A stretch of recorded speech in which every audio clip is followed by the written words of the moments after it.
Okay, so how is that for an introductory background? Uh, Surfboard rocking chair.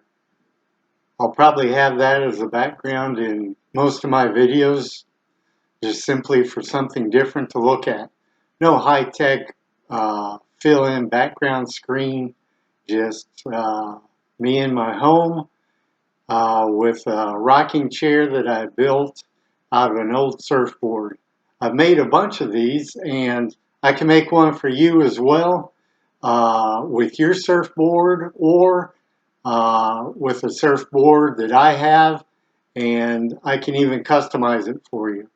And that's for something if you're interested in, just let me know, and I can build you one and ship it to you, even with a video on how to assemble it once you get it. Most of these channels have advertisements for something related to their video. I'm starting this off. This is the first video, so I have an advertisement for myself for something I can sell. But into the purpose of these videos and this channel, Type 1 diabetes, sentenced to life.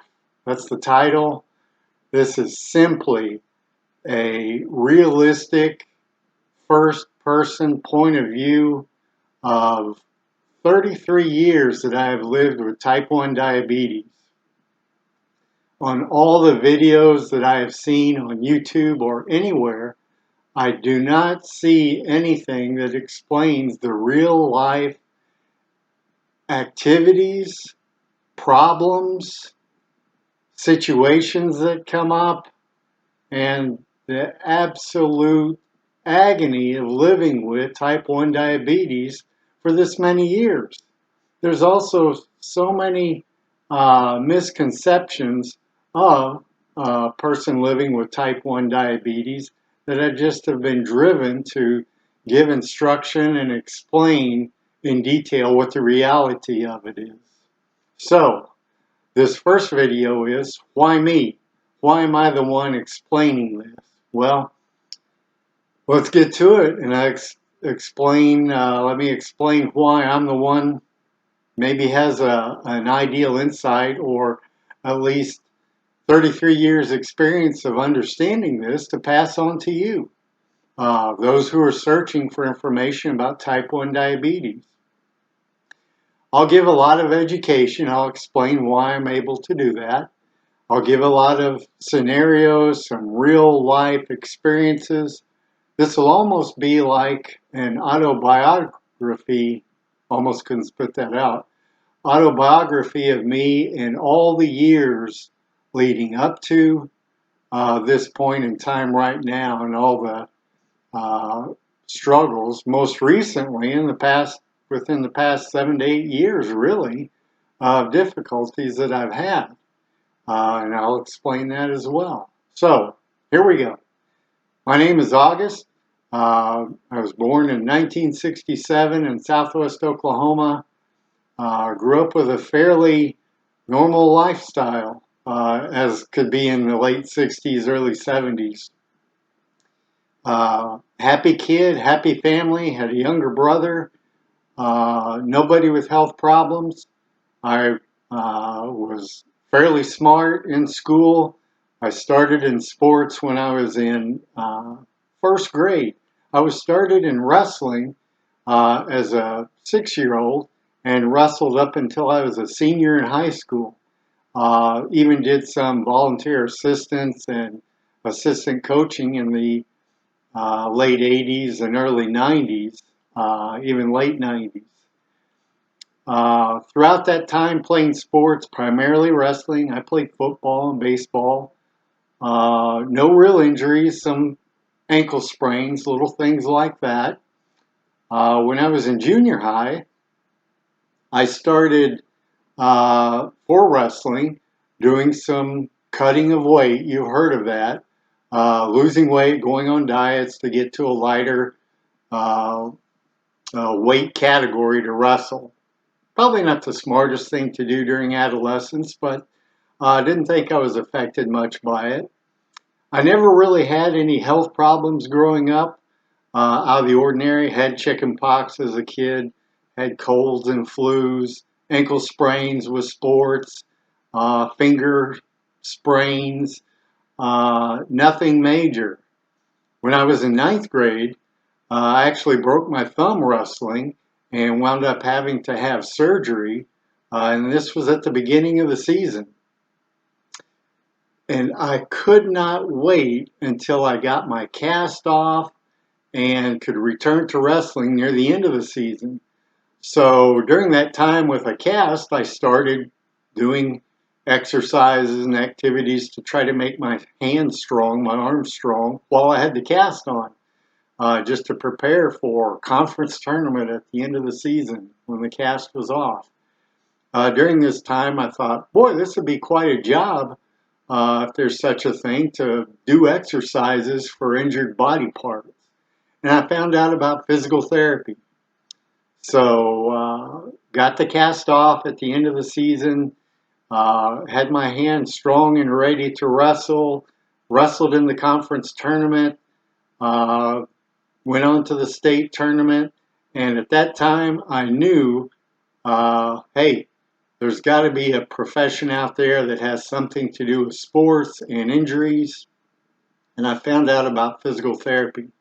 So yes, believe it or not, as a ninth grader, I knew what I wanted to do as my profession, my career. So throughout that time, through high school, continued wrestling primarily. In fact, wrestled only for the last 2 years of high school, and even wrestled throughout the summers in freestyle. Educational wise, I was dead set on getting into physical therapy school and becoming a physical therapist. So, long story short, I got into physical therapy school. I graduated in 1991 and became a physical therapist. So, step one, or primary reason one, I have some medical background and educational knowledge about healthcare. I've been a physical therapist for 33 years now. Not real active lately, and I'll get to that later in some of these stories. However, throughout those years, all those 33 years, I worked in a variety of settings for physical therapists and saw a variety of patients. Pretty much did every kind of work there is except for pediatrics. I didn't work with kids much. It just wasn't my interest and have much knowledge in that area either. Uh, Throughout the years, I did become interested. In fact, right off the bat, near the end of schooling for physical therapy, I was really interested in amputee patients. Just something about the mechanics of those prosthetic artificial limb devices and how they work, how a patient worked with them. And I'll get into that detail a little bit more later as well.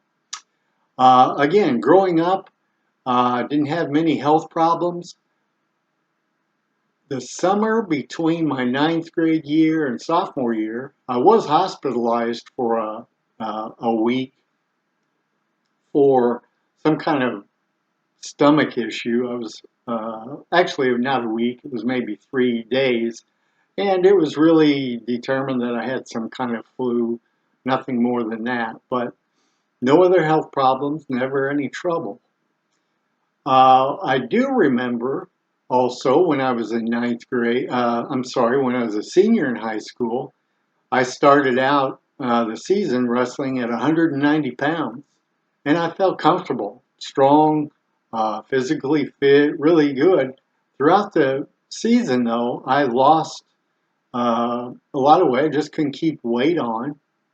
It wound up dropping down to the 178-pound class, uh, and actually was 3, 4 pounds under 178 through the season. However, no health problems. Just I chalked it up to the constant workouts and wrestling and loss of weight. Anyway, on through college, no problems. Actually gained some of my weight back. Was doing a lot of weightlifting and considered that that was part of the trouble. Uh, Learned a lot about healthcare and the body and uh, different factors that affect health and different health conditions throughout college and physical therapy school. Well, I graduated with my degree in physical therapy, as I said, in May of 1991. And at that time, I was so happy, didn't show it much, but I was very happy and pleased that I met my goal. I set my goal to be educated in physical therapy. My next goal was simply to pass the national exam and get my state license and to work as a physical therapist. I had no real goals outside of that. Just simply, okay, no more school. I'll work in this profession. Well, uh, from May of 91 until July, I primarily studied for the national exam. A little bit of stress. I shouldn't say a little, it was a lot of stress to make sure I passed. I passed, got my license, and in September of 1991 started my first job, full-time job, working at a local hospital. It was great. Work, getting paid for something I was interested in, actually making money rather than spending money on tuition and books for all those years, and started paying student loan debt, which at the time seemed like a lot, but compared to these days, it was nothing at all. Anyway, in October, I worked in a hospital. I worked primarily, I enjoyed outpatient setting, but we rotated in all settings, inpatient, outpatient, wound care, home health. And I actually worked in a department where there was a rehab setting, and it was cardiac rehab. And so there were a number of patients coming in, older age, a lot of them had diabetes, and at that time, what I knew about diabetes was it had to do with high blood sugars. I kind of knew the difference with education between type 1 and type 2, but wasn't really on top of it other than knowing type 1 were the ones who primarily were diagnosed as children or their bodies did not produce insulin. It's a hormone that actually helps the body live, helps you live. Uh, uh, your pancreas, an anatomical organ, produces insulin.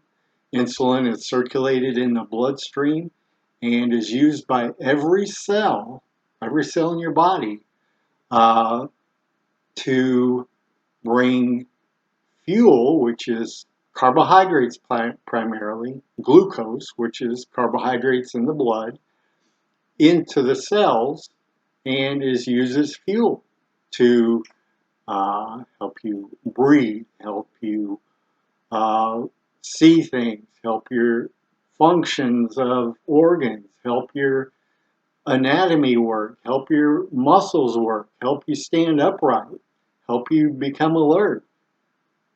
Glucose is used for energy for everything you do to live. I knew that type 2 diabetes was primarily that your body was producing this insulin, however, your body wasn't using it well. And it primarily, what I remembered at the time, had to do with inactivity, poor health, overweight, heart problems, those things. Anyway, we had a registered nurse running that cardiac rehab program. And we interacted and saw those patients as well for physical therapy services sometimes. Uh, anyway, jump forward. In early November of 1991, where I had no goals, just simply working, I was doing some exercise, weightlifting, maybe some slight bike riding, running, but I didn't necessarily, I wasn't interested as much as the weightlifting. However, in early November, I started feeling weak, a little tired, run down, uh, not quite what I should have been feeling like. And that went on for a week or two. And then I started noticing, boy, I'm going to the bathroom a lot. Number one, urinating. I was going a lot through the day. I seemed to be real dry in my mouth. Um, and I thought, this is just some kind of flu. I've got to better. I've got to drink more fluids, things like that. Well, it was the week before Thanksgiving, and I noticed I had lost some weight. I even stepped on the scales at work just to check, and I had lost roughly 10 pounds from last time I checked, maybe in October or so. And I lost about 10 pounds. I was feeling kind of thin. Some people even commented to me about noticing my weight loss. And at that time, I just had no appetite. I was thirsty. I was thirsty. Uh, you would not believe how much I was drinking, anything and everything. But my mouth was so dry, I would wake up in the middle of the night with my tongue stuck to the inside of my mouth. I was that dry. I was going to urinate, going to the toilet every 15 minutes. Now, that might seem like a lot. It might seem like, oh, that's not much.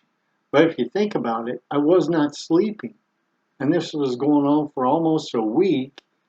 I, I was urinating every 15 minutes, 24 hours a day, not sleeping, tongue sticking to the inside of my mouth, not hungry, drinking anything and everything. I started looking back through, here it is, me trying to figure out what's going on myself. Started looking back through the notes I took in school, physical therapy school, about different diseases, epidemiology, the term, study of diseases. And uh, I was looking up different things. I thought, oh, I must have some kind of cancer. I thought the extreme as to what I thought was extreme at the time. And I thought, gosh, what is this? I skimmed across my notes on diabetes, and honestly, I read it and I thought, oh, that kind of fits. But I thought, no, I don't have that. That's not me. That's something hereditary, right? Or I'm in shape. I'm not overweight. I'm not inactive. I don't have heart problems. It can't be me. So I thumbed past it. Even though some of the symptoms were frequent urination and extreme thirst, I just, that's not me. Let's go to some, it's got to be something worse, something, well, diabetes, especially type 1, is the worst. So anyway, I even asked the cardiac rehab nurse, I said, I've got these symptoms, and do you have any idea what, should I be concerned?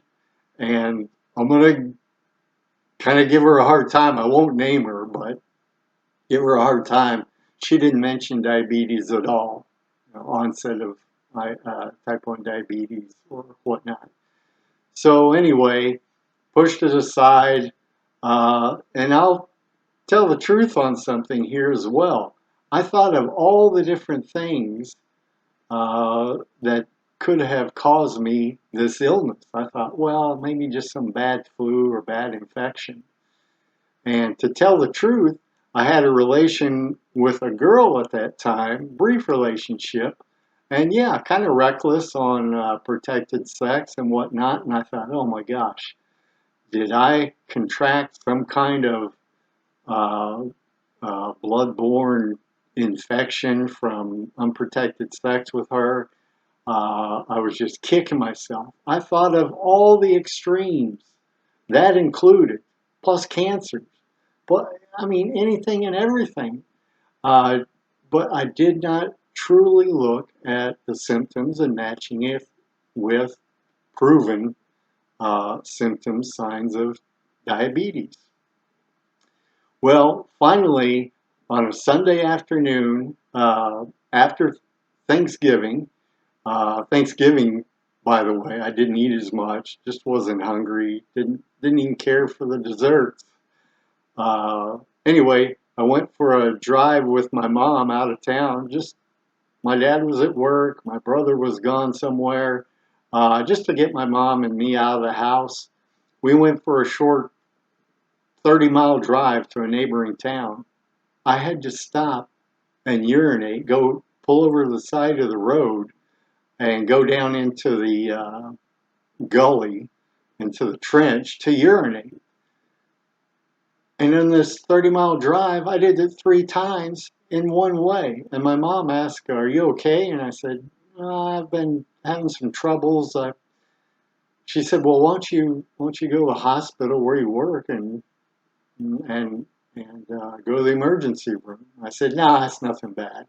Well, on the drive back, I stopped another 3 times, and I thought, I need to quit being so stubborn, so strong-minded, and just go. So after dropping my mom off at home, I went to the emergency room of the hospital I worked, and I said, "Oh, it's not an emergency. Don't worry, I just need to get checked what this problem is." I said, "I've been going to the bathroom unbelievable amount of time, urinating. I'm extremely thirsty. I'm weak. I've lost about 15 pounds now over the past month without trying. Uh, and gosh, I just feel weak and I'm not sleeping. My mouth is so dry inside. Can you just check me out?" Well, they did their test. Honestly, at this point, I don't remember what all the tests were, but blood test and urine test. And the doctor came back and said, "Your blood sugar is 790, and it's supposed to be under 120. He said, "That's a sign of uh, diabetes." And I said, "No, I can't. That can't be it. Got to be something else. There's no one in my family that's got that. Isn't that hereditary?" And he said, "Well, that's one of the causes, although it's not known specifically for type 1 diabetes. But you're a young guy. I was 22 at the time. And so I thought, well, I'm out of that range of, obviously wasn't born with it, but I did not know that you can be diagnosed with type 1 diabetes up until your mid 20s. And so anyway, I kept saying, no, no, that's not me. And they said, well, we need to admit you to the hospital and get your blood sugar down and start you on a course of insulin and get you educated, get your blood sugar down, and get you on track. And I just couldn't believe it. I argued, I fought it. I thought, no, this can't be. And I thought, no, this can't be. This cannot be what happened to me.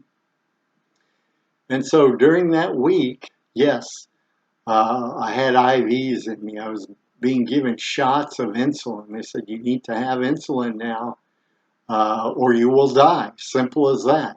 You will die if you stop or do not have insulin because your body requires this to be alive, to be healthy, to function, to work. You have to have insulin.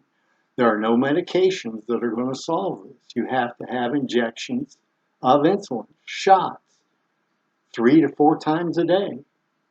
And it was overwhelming. I was scared. I thought, how in the world am I going to have the ability to do these, number one, blood tests to check what my blood glucose, didn't know how that was done or what the purpose was. I now need to learn about that and do that multiple times a day. I need to be on these strict diets. I need to take insulin so many times a day. It was scary. Even the nurse diabetes educator who came in tried to simplify it, but I was given stacks and stacks and stacks of papers and information about how to manage, how to control uh, family experiences, relationships, diet, exercise, other health problems. It was overwhelming, overwhelming. And when I was finally discharged, the one thing that stuck in my mind is that exercise helps because exercise burns glucose or utilizes glucose out of your blood system. And the sugar, glucose, is in your blood system. Sugar, glucose, is what's broken down from the food we take, that we take in. Not all foods have glucose, but if you'll look at, and glucose again is simple blood sugar that's in the blood, that's broken down from carbohydrates. If you look on any food packaging, there are carbohydrates in almost every food that we consume, whether you're vegetarian, whether you're uh, meat eater. I almost said carnivore, but does that really fit? Uh, there are carbohydrates in everything. And isn't that something? Carbohydrates in almost everything. And that is what we use to stay alive. That is our fuel. That's our gasoline for living. Carbohydrates. We actually need those. When you hear stories about, oh, in the old days or previous times, oh, I've got sugar diabetes. I got to, he's got diabetes. He can't have any donuts or cake or cookies or pie. Has to stay away from those things. Those things. Okay, stay away from those things. But there's sugar in bread. There's sugar in vegetables. There's sugar in fruits. There's sugar in crackers. There's sugar in potatoes. There's sugar in juice. There is sugar in milk. There's sugar, carbohydrates. That's our word for basic unit of sugar, really. Uh, it's sugar in everything because our bodies need that to live, to survive, to function. So, back to the story. I was in the hospital for a week, and that was back in 1991, December, just before Christmas. And when I was discharged, given all this information, all this instruction, right away my stubborn head keyed in on, oh, exercise, that will help. I thought if I do enough exercise, I won't need insulin. I'll cure type 1 diabetes. I never was really told you can cure it. I just was told, oh, you have to have insulin to live. I thought, well, if I get rid of this blood sugar on my own, actively with exercise, I won't need insulin.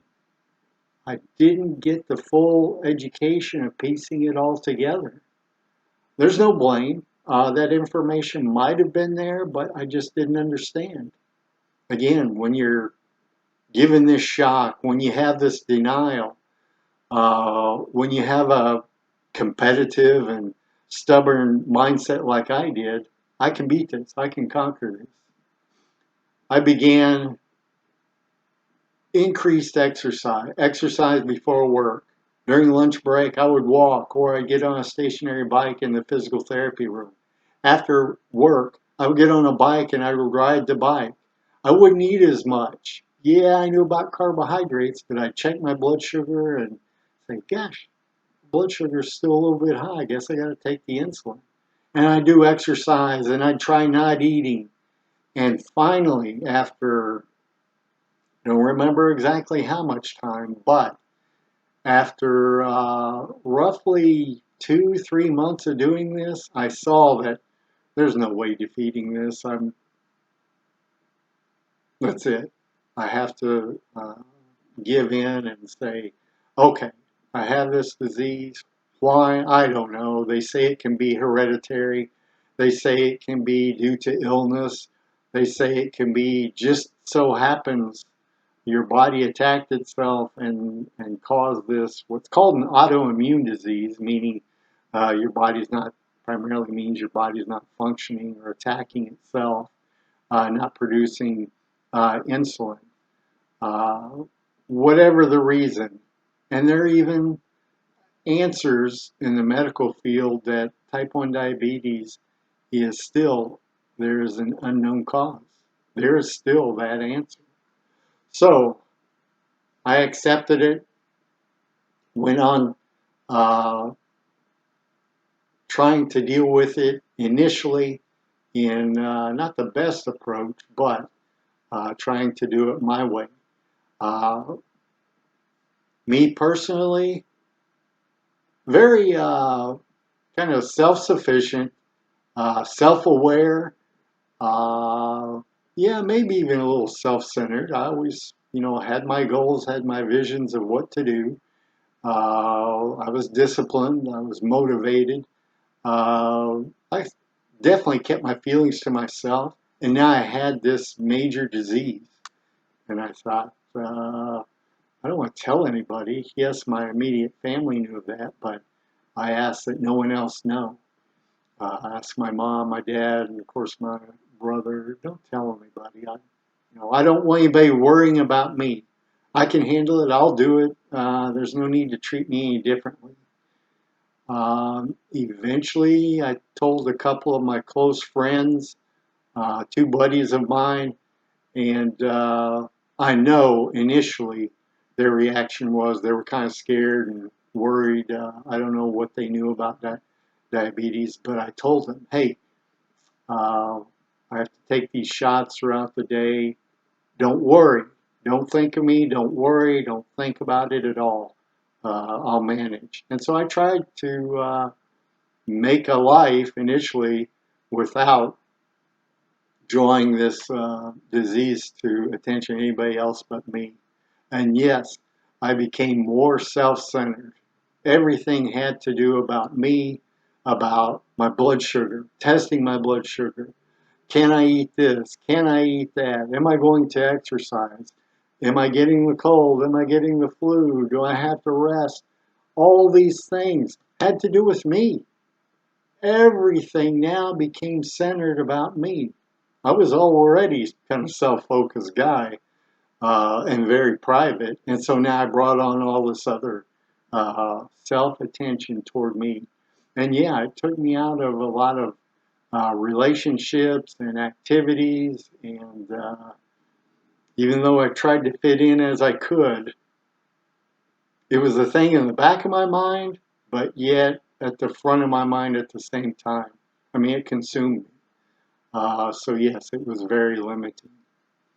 Uh, Let me catch up on a little bit different story to tie this together and hopefully explain or not necessarily convince you, but get you interested enough in wanting to know, well, why is August? Why is this guy worth listening to about type 1 diabetes and living with it? Throughout my physical therapy career, I became more and more interested, as I said before, about prosthetics and amputee patients. Every time I worked in a clinic and there was a patient with an amputation, boy, I was interested. I wanted to be the physical therapist working with them. And as a result, with working with them, it was just fascinating to me, the actual prosthetic device, the artificial limb. And, whenever I worked with patients, and if there was, I was tough on myself on almost every patient I saw. I didn't get attached personally with the patient, which is kind of a plus and kind of a minus. I didn't, I was open and listening to what their complaints were and what the troubles were, but I was so mechanically minded that I thought, okay, person has a knee problem. Let me test, let me figure out what I can find out about what's the problem with their knee, apply my knowledge, let's do these things to try to get that knee better, overall to get this patient better. It wasn't that I took on that, the personal or the heartfelt feelings of how that knee pain bothered them during the day. So objectively, meaning no feelings related, I took the task of working with patients objectively, and it was that. I had goals of what we needed to do. I had steps to get to those goals, and I was headstrong to try to do that. Well, when I saw these patients with prosthetic limbs, I'd work with them, and yes, self-conscious, uh, uh, wanting to always do the best and help this patient succeed or get the objectives met, improvements, I would run into these problems, and I thought, oh gosh, am I just that bad a physical therapist? I can't get them to stand or balance or walk well with that device. And then I got to thinking, well, maybe this patient just simply is not, they're not strong enough. They're not balanced enough. They're not knowledgeable enough about the prosthesis itself. They're just not going to improve. This is just uh, their max endpoint, their maximum functional ability. And then I thought, well, maybe it's this device. Maybe if it's not fitting well or not functioning well. Maybe something about this is not working for this patient. But I did not have a lot of prosthetic knowledge in physical therapy school, we actually had, I guarantee, 2 weeks worth of information about prosthetics. Very, very, very basic knowledge about, how the thing looked or felt or built. I remember we had some patient examples. We had a person who had an amputation below the knee. They came in one time. Here's his history. Watch how he walks. Look how he puts his artificial leg on. The next week, we had a patient who had an amputation above their knee. Here's his artificial limb. Look how he puts it on. Look how he walks. That was prosthetic education in 1991 in the physical therapy program I went to. So I didn't have a lot of knowledge about this, and I became more and more interested in how these devices were built and how they were supposed to fit, how they were supposed to function. And I thought, I ought to go back to school for this. And so after a lot of kicking the idea around, I decided to go back to school and get a degree in prosthetics. Went back to school, I did the requirements for applying to the program, getting hands-on experience as what you would say volunteer or as an aide working in a prosthetics clinic along with working as a physical therapist. I did this in my times away. I worked contract work as a physical therapist and got into prosthetic school. I learned that a majority of patients with prosthetics, lower limb prosthetics at that time, were the result of diabetes. So the self-consciousness and back of my head thoughts of, oh gosh, if I don't manage my diabetes, I could have an amputation because of diabetes. I didn't really, I had learned of that. I had knowledge of it, but it became more personal now that I'm in prosthetics. It took me to that point. So after graduating, worked in prosthetic clinics. I worked as a physical therapist at the same time. I actually developed a prosthetics education program that I taught around the United States for continuing education for physical therapists. And it was lower extremity prosthetics for the physical therapist, specifically trying to teach what I thought I should have learned way back in physical therapy school. And I had a great time. That's what brought me to the point of thinking, I like education. I like being an educator in the basic terms. Sure, there's a lot of research and there are high-tech advancements and all kinds of advancing knowledge bases out there, but the basics still apply. It's still a human. It's still walking. It's still the basic need for balance and strength and some neurological input to how to stand and balance and take a step on that prosthetic leg. So there's where my education background helps. My medical background helps. I actually took some courses to be a diabetes educator at one time, and I was just short of taking a national examination to be certified as a diabetes educator.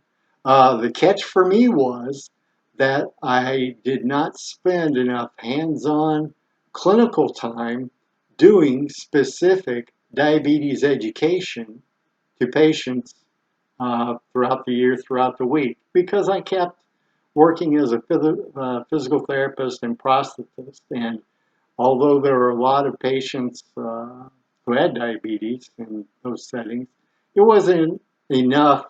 In fact, it was a very small percentage of patients that actually did any diabetes education.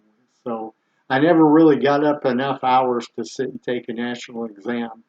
However, I took courses, continuing education courses about diabetes educator and how it related to physical therapy as well. So, long story short, here I am, 33 years of type 1 diabetes, with tons of stories to pass along. I've been a physical therapist for 33 years, a prosthetist for the past 15 years, I believe. I don't have the math correct in my head, but that's roughly the numbers there. And over the past 7 years, until the last 7 years, have not had any diabetes related complications. Although there are many in the literature, many in the books of what you can have, I, by luck, by my own doing, by my self-centered approach to life, by however you want to chalk it up to, have not had problems. I've had related health issues that now have me to the point of, being real self-conscious of what the future holds and if it's worth it at this point. And I'll get into those stories a little bit later, but the uh, potential ironic situation I'm in is that I'm a physical therapist, a prosthetist with type 1 diabetes who is scared to death of having an amputation and requiring a prosthetic device that I actually know how to design, fit, build, and educate a patient on. And for me to be that patient in one day, I'm not saying that I have any complications now. I'll tell stories that are somewhat related, but no complications. I have my feet and legs, uh, but I'm so scared of that and wondering, uh, you know, I'll say it. Is life worth living if I go to the point of having to have an amputation? My answer, no. Is life worth living more years with the health that I'm in now due to some uh, other health complications over the past 7 years? My answer is no. Uh, does that mean thoughts of suicide? Yes, I've had them. I've tried unsuccessfully for 3 occasions, 3 attempts. So stories of that come. Uh, but anyway, that is my this is my first video into the title of Type 1 Diabetes, the reality of it, and the sentence to life with this. So hopefully you gain something out of it. I'll be direct, straight to the point, factual answers. Not a lot of glitzy, glamorous videos. I've seen a lot of a day in the life of a type 1 diabetic or a patient with type 1 diabetes, living with diabetes.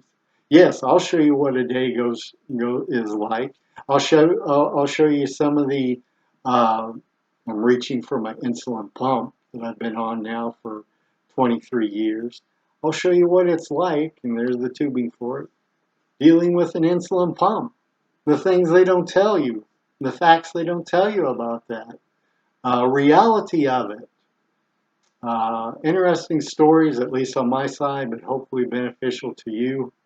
Uh, I'll make more videos, and they're coming up right now, but I think I'm supposed to point somewhere to subscribe if you like, and that whole subscription thing is so I have followers, so potentially I make money off of this. Okay, that's what everybody on YouTube I think is doing. I'm not unlike anyone else, but then again, I want you to get something out of us, and I feel this, truly feel this real need, this push to tell people what it's like, what's not heard of, what's not told out there about the reality of type 1 diabetes and a life with it. 33 years now of it. So I'm going to step aside and let you see the surfboard chair again. Self-promotion. I don't have any advertisements now, so you can see that. Like I say, I can make you one custom made. Send me your surfboard, or I can make one different designs. Uh, anyway, you can contact me and we can talk about that. But I'll let you see it again. It's actually a rocking chair. I'll push on it and rock it so you can see. But I'll stop the video at that. It rocks.